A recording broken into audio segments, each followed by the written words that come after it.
Good news po muna tayo mga kabisdak.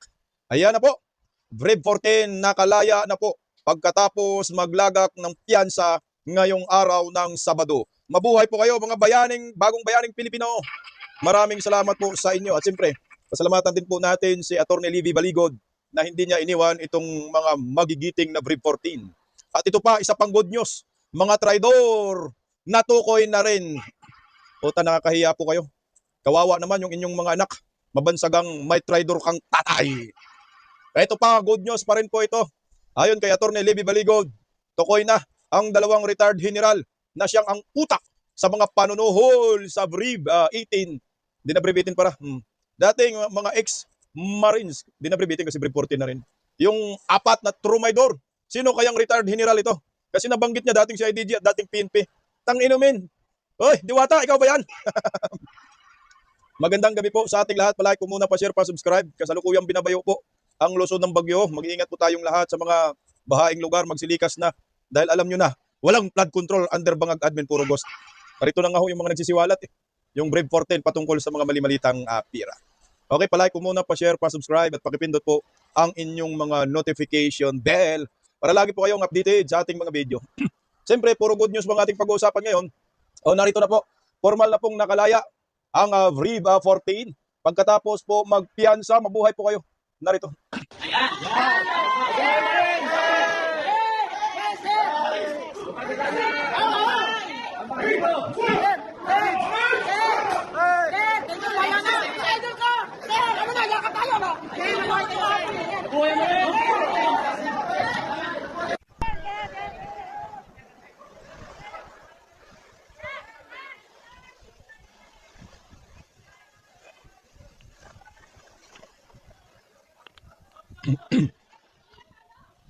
Ayan na po sila. Nakapagpiyansa na. Brave 14, mabuhay po kayo. Brave 14 na lang.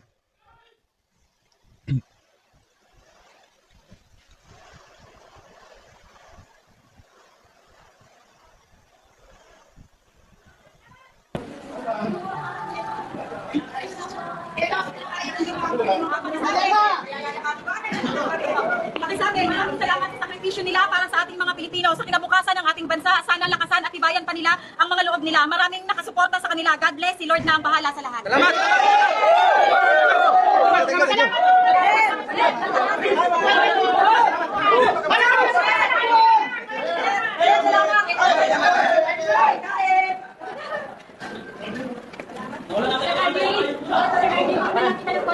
Nakita mo na po ba yung post ng anak ko po? Ay, hindi pa kasi nasa loob kami ng nakulong. Sabi ko niya, sir, proud na proud po yung anak niyo sa iyo. Hindi po siya nahihiya doon sa nangyari. Ano po masasabi niyo ngayon sa anak niyo, sir? Hindi pa kasi ako makapag-move on dahil dun sa nangyari na biglaan na hinold kami at kinulong nga. So, doon muna tayo sa kasi baka maiwanan tayo sa Pasensya muna kasi hindi ako makapag-clear. Salamat. Sir, isa pa sir! Sir, isa pa sir! God bless! God bless, Philippines! Isa pa! Bye! Ayan na po, formal na pong nakalaya po ang Brave 14. Maraming salamat po. Na-interview kasi ng natanong ng kasamahan nating mga vlogger yung patungkol sa kanyang anak na nag-post kasi naging proud po, no? Naging proud po ang anak ni Sir. Sino ba to si Sir? Teka lang. Si RJ Julian. Yan yung natanong. Ganda kasi ng post ng kanyang anak. Kahit sino pa namang anak talaga, ay proud na proud ka sa ginawa ng inyong tatay. Yan, si RJ Hulihan pala ang pangalan niya. Ito, basahin ko lang po yung post ng kanyang anak. Ayan, si Rini Boy yan. Yun yung si Rini Boy Julian pala. Rini Boy Julian. Ang sabi kasi ng anak niya, magkaroon, ito si Rini Boy Julian. Teka lang, yun na nga kanina. Sabi nito, magkaroon ng isang magulang na katulad mo ay hindi ko kinakahiya. Meron akong isang ama na matapat, matapang, mapagmahal sa pamilya at higit sa lahat ay may takot sa Diyos. Siya si Rini Boy Julian. Papa, proud na proud ako sa iyo. Hindi dahil lumabas ka para magsiwalat ng katotohanan. Proud ako na ikaw naging papa ko dahil gagawin mo ang lahat para sa ating pamilya sa malinis na paraan. Hindi naging madali ang pamumuhay natin pero hindi hadlang ang kahirapan para kami ay iyong pabayaan at hindi kami makakain sa isang araw. Hindi ka naging madamot kahit kanino, mapakapamilya o kaibigan mo. Alam nila yan. kung sino man sila, kung gaano kakabait. Gusto ko lang pong sabihin na kahit anong sabihin nilang masama about sa papa ko, ng mga ibang tao, kahit kapamilya pa namin, handa akong sagutin sila. Wala akong paki kung matatanda sila, basta kapag ang papa ko ay sinabihan ng masama, katulad ng pagtatanggol niya sa amin, ganun din ang gagawin ko. Ito pa, tuloy lang din po natin ito. Pa, alam namin na makakalabas ka po, ihintayin ka po namin at tatanggapin ng buong buo. Mananaig ang kabutihan, si Lord na ang bahala sa mga masasama. Pray lang po, Papa, magiging okay din ang lahat. Proud ako sa iyo, Papa. I love you so much. Ayun po. Nakalaya na nga po si Rene Boy Julian. Ito pa isa. Ako po ay isa sa mga anak ni Rene Boy Julian, isa sa mga brave Marines. Gusto ko lang pong sabihin na ang papa ko po ay may paninindigan. Hindi masisilaw sa mga ino-offer niyong malalaking pera. Hindi po siya mangmang, may sariling desisyon at pinag-iisipan niyang mabuti bago niya ito gawin. Meron ding nag-offer ng milyon sa papa ko sa kanila pero hindi sila nagpasilaw sa pera except sa pornat tumiwalag sa mga Brave 18. Kumagat sila sa offer ng mga kalaban. Hindi natin sila masisisi. Baka meron silang paggagamitan or nagigipit na sila dahil meron silang mga luho na gusto nilang magawa kaagad. Sana inisip nyo ang mga pamilya nyo bago nyo ginawa. Mahiya naman kayo. Ipapakain nyo sa pamilya nyo. Igaling sa masama at kasinungalingan. Hindi po nakaka-proud yung ginawa nyo. Alam ng mga pamilya nyo. Alam ng mga pamilya nyo yan. For sure. Sana makatulog kayo sa milyong pera na natanggap nyo. Pilipinas, mga kababayan, suportahan po natin ang natitirang mga Brave 14. Kapatid nating mga Muslim, Iglesia ni Cristo at mga Katoliko. Samahan niyo po kami sa pagsuporta sa kanila. Magsama-sama po tayo para sa kabutihan at katotohanan. Gumising na po tayo. Ginagawa po tayong tanga ng mga nakaupo. Meron na po nagsisiwalat sa katotohanan. Meron ng mga ebidensya. Bakit ayaw pa din maniwala ng ibang kababayan nating itong mga Brave 14? May mga pamilya. Gugustuhin ba nila na mapahamak din ang mga pamilya nila dahil gusto isiwalat ang katotohanan? Hindi po natin alam ang mangyayaring malalaking tao ang mga binabangga nila. Kaya mga kababayan ko, magising na po tayo sa katotohanan, kalampagin ang mga ingay na po at mag-ingay na po tayo. Ilang buwan na po ang nakalipas at wala pa ding nakukulong sa mga pangalang nabanggit. Suportahan po natin sila para managot kung sino man ang dapat managot. Hindi po yung mga nagsasabi ng katotohanan, sila pang ginigipit at ikinukulong. Suportahan po natin sila. Mangyayari malalaking tao ang... Ay, sorry. Bumalik. Okay. Ayan o. Hindi natutulog ang ating Panginoon. Siya ang nakakaalam ng lahat. Siya din ang may alam kung sino talaga ang dapat maparusahan. Sa iyo lang kami magtitiwala, Panginoon. Pakisama niyo po sa prayers niyo ang Brave 14. Ayan po. Talaga namang nakakahangaw yung ginawa ng mga to. O ito, pakinggan po natin. Kahit naman sino, ikaw anak, may ganyang tatay, maging proud ka talaga, sobra-sobra. Hindi natakot makulong para sa bayan. Pero itong apat na bugok, traitor. Okay, pakinggan po natin muna si Atty. Levi Baligot sa update po tungkol po sa paglaya na po nila at tinutukoy na rin po nila dito, may utak manoon ng panunuhol ay yung dating general. Alam nyo na po kung sino yan. Hulaan na ba natin? Alam na natin yan kung sino. Pakinggan po natin. Oh. Yung security units ng ating armed forces, pati PNP, NBI, nakatutok sa amin. No? Ang ginawa nga nila kaya natakot yung apat, maraming nakatutok na security forces natin, mga intelligence operators, etc. So may isang incident nga na merong isang lalaki naka-face mask, and then kunyari nagtatanong siya sa isang babae na nakaupo. Pinapakita yung picture. Hindi alam, pero yung nagpapakita ng picture, alam niya na nanay nung isa. So kilala mo ba ito, itong tao na ito? So natakot yung nanay, tumahimik. And then umakyat, sinabi sa anak niya, may naghahanap sa'yo, naka-face mask. Binaba nung isa sa kanila, pagtingin umalis na yung lalaki. So yung mga ganong instances, no? Minsan, may barangay captain, pumunta kay Tube. So sabi, Tube, may pumunta sa akin na naghahanap sa'yo. Hindi ko kilala kung sino, pero hinahanap ka. So mga ganong, and it happened for several months. No? And then you couple threats with a promise of comfort like withdrawal of the complaints plus financial consideration. The combination of those are very tempting for someone who somehow have a weakened stance, no, sa kanyang pinaglalaban. Pero yun ang comment mo doon, sinabi ng ombudsman. Tapos pati yung bias yung behind doon sa Well, yun ang conclusion or suspicion ni ombudsman, no, na ang sabi niya, kung sino yung nag-benefit sa recantation, sila yung nasa likod nito. And I think I subscribe to that suspicion, no? And hindi naman siguro si Speaker Martin lang ang nakinabang dito. Kasi may mga iba na I know are cooperating to convince may mga pinipili silang tao para mag-withdraw, no? So marami sila, hindi lang naman si Speaker. Tapos attorney, napanggit ko yung ombudsman yung parang matatawag kayo ng mga sa ombudsman. Yes, actually, the purpose of the invitation was for me to share with them what really happened. And I had a punctuated meeting with the ombudsman lawyers yesterday because I was informed na pinoposasan na itong mga sundalo kahapon. So mga 5 minutes lang ako doon, very early stage of the meeting, but I had to ask leave para makapunta dito, no? But if you notice the public announcement of the ombudsman yesterday, sinabi niya, the lawyers, strategists, and advisors of people who are facing cases before the office of the ombudsman may be guilty of obstruction of justice dahil sa effort nila na mag-recant ang mga ito, no? Alam nyo, sabi nga niya, it is a desperate move because recantation is not favored by courts. So why even bother to ask these people to recant when the evidentiary value of the recantation later on will be of less weight than it would have been had they not recant, no? So, sabi nga niya, desperate. And I think there is, sa Tagalog ay tuliro kung paano nila harapin itong mga reklamo na ito. Like sa Senate, for example, Blue Ribbon Committee, ayaw nilang mag-investigate.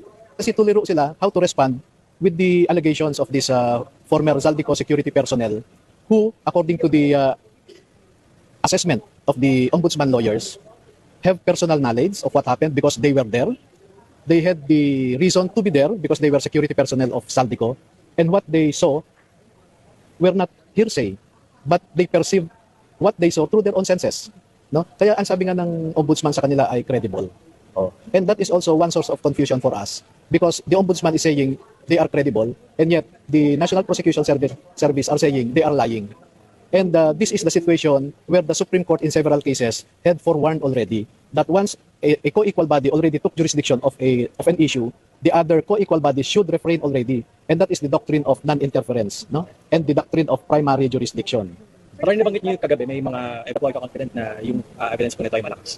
Well, mga text messages ito, for one, no? O ayan, sana makasuhan ng obstruction of justice. Kaya ni Boyeng tablahin. Yung mga nasa likod dito, pakinggan po natin ulit. For one, no? And pwede naman nating i-verify yan sa telco. Di ba? Second, may mga recorded conversations, although it doesn't comply with the requirements of RA 4200 to be admissible as evidence, no? But we might nonetheless let the public listen to those conversations and let those who feel that they are a party to that conversation to come out, no? So sabihin nila, ako ang kausap nung isang sundalo diyan. So in that process also, he or she will confirm na siya yung nag-aalok. Yes, at pag kinonfirm niya na siya ang nag-aalok, he or she may be liable for obstruction of justice. Attorney, ano po yung mensahe nyo sa mga nagpapakita ng suporta kahit nasa online sila? We also saw na maraming gusto mag-reach out to help. Ano po yung message nyo? Opo, actually noong mga ilang buwan na ito na maraming nagme-message sa akin na gusto nilang tumulong sa mga kasundalo, yung witnesses natin, no? Na kahit konting tulong lang para sa pangpamilya nila, etc. At matagal din naming ni-refuse yung mga ganun na alok. Pero nung nagkaroon ng warrant sa pares ang mga sundalo, nag-reach out sa akin ang ilang mga Facebook friends ko na, attorney, ang daming nagko-communicate sa amin na gusto nilang tumulong.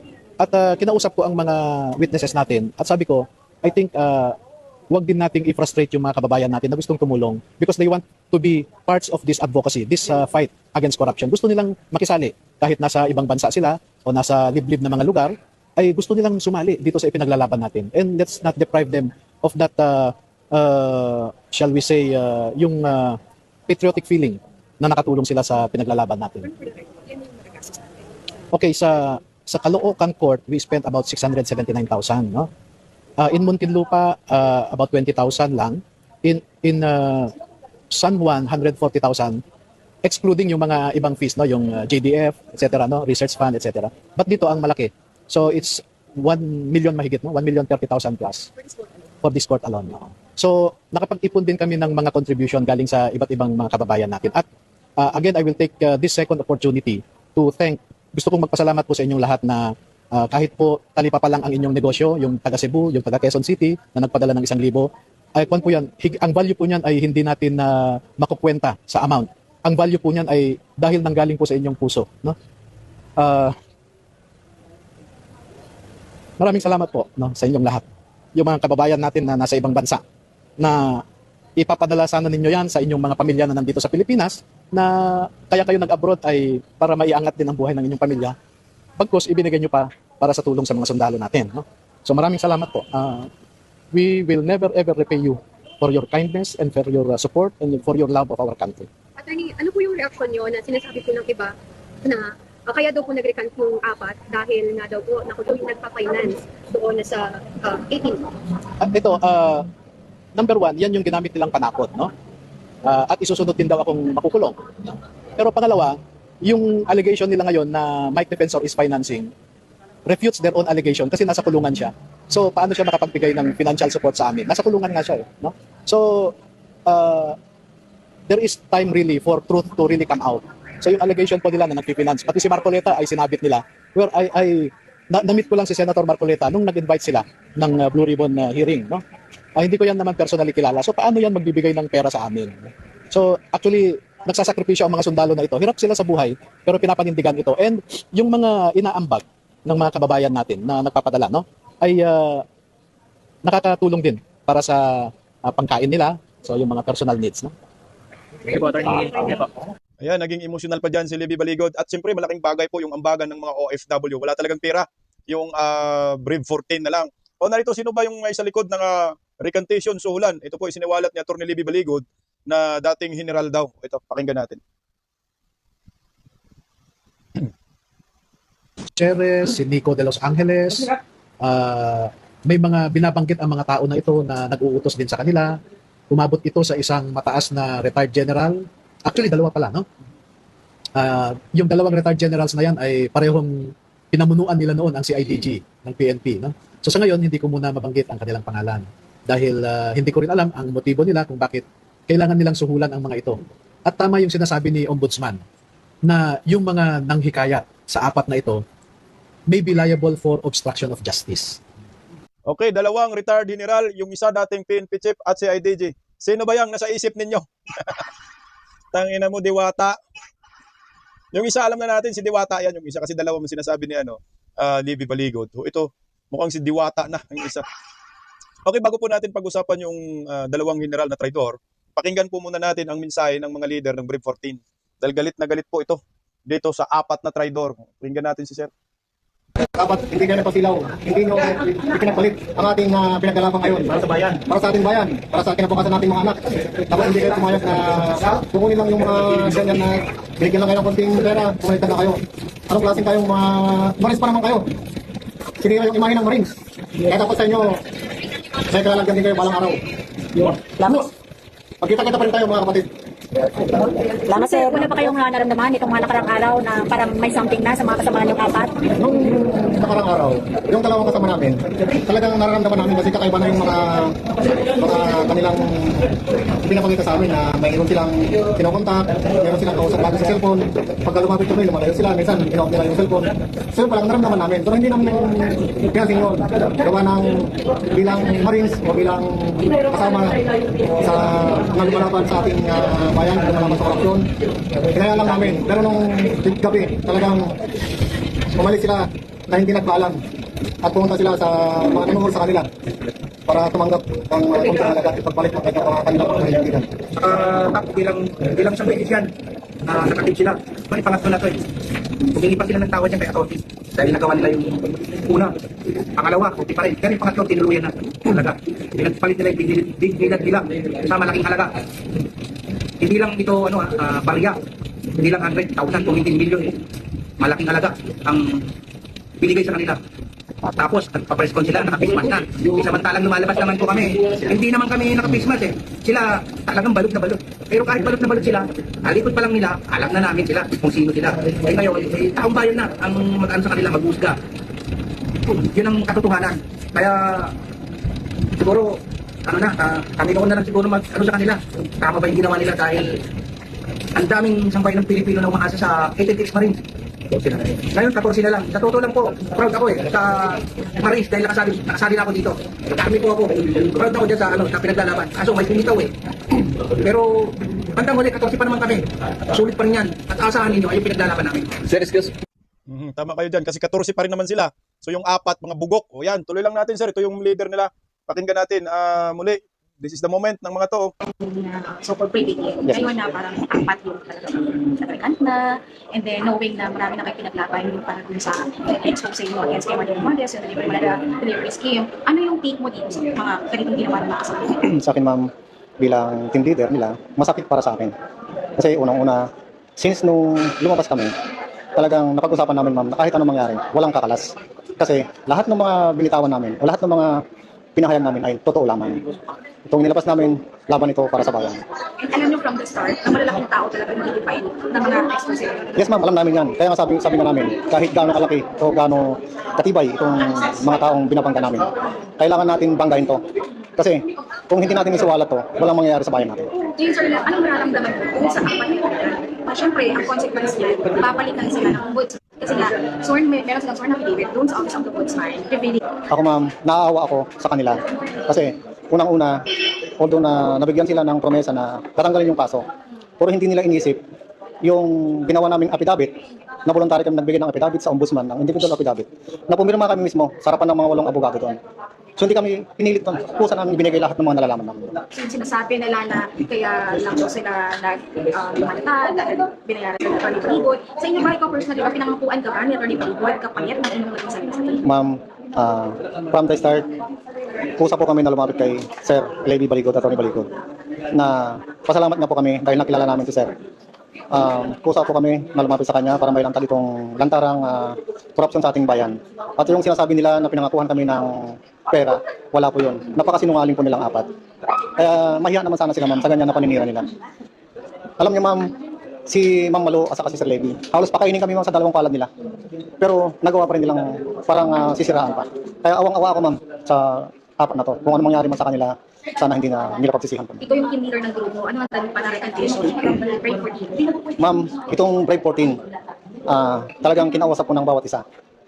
Ang sabi sa akin, kahit ano pa, mamatay man kami dito sa lupang sinilangan, wala pong ano to, ma'am. Wala na pong babaliktad. Solid na po to, ma'am. Grabe no, parang nakaiyak yung laban nila. Sana po si Vice President Inday Sara Duterte, sure naman talaga yan maging Pangulo. Bigyan to ng magandang mga trabaho pag naging Pangulo na si Inday. At alagaan mga pamilya, gawing scholar yung mga anak. O di ba kaya ibalik sa serbisyo, sa pagka-Marines kung gusto pa nila. Pero sa akin, itong mga to, itong 14, gawin kong Presidential Security Group ni Vice President Inday Sara kasi itong mga to loyal. O ito, narito po yung mga mukha ng mga traidor. Iyan no, tang inumin nyo.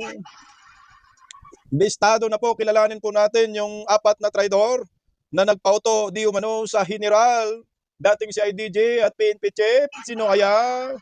Mukha ng 4 na bumaliktad na dating sundalo ay sina Publico. Unang traidor, Bernard Tubi. Pangalawang traidor, Rosbert Waupan. Pangatlong traidor, si Celio Laruder Jr. Pang-4 na traidor, si Bini Bulantate. Yan yung mga mukha ng traidor. Siguro yung mga anak nila ngayon hiyang-hiya sa mga hinayupak na to. Mga mukhang pera ito. O ito, itong si Bini Bulantante, ano ba yung papel niya?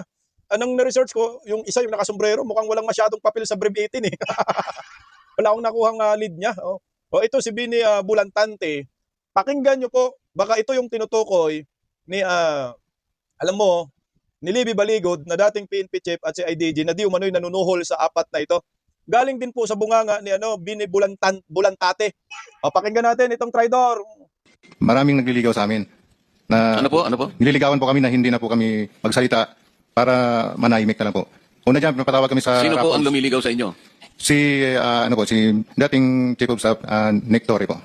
General Torre po. General Nick Torre. Yes po, Your Honor. Una, Your Honor, kinausap kami na pirma ng affidavit na walang bisa namin yung mga sinasabi ni Orly Gutisa po. Ibig sabihin, pinagagawa kayo ng affidavit na huwag ninyong patotohanan.